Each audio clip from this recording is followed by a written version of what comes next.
భారతదేశ ప్రజలమగు మేము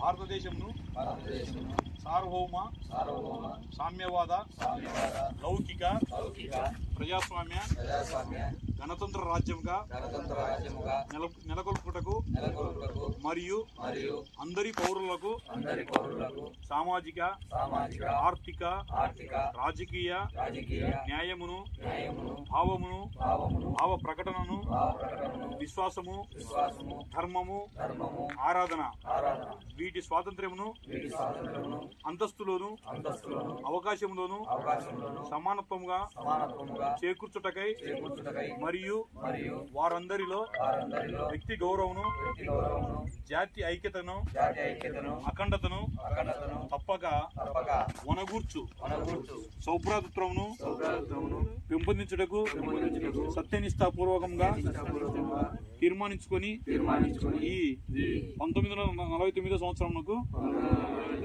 నవంబర్ 26వ దినమున మా సంవిధాన సభయందు ఇందు మూలంగా ఈ సంవిధానమును అంగీకరించి అధిశాసనమును చేసి భారత ప్రజలమైన మాకు మేము ఇచ్చుకున్న వారమిటిమి.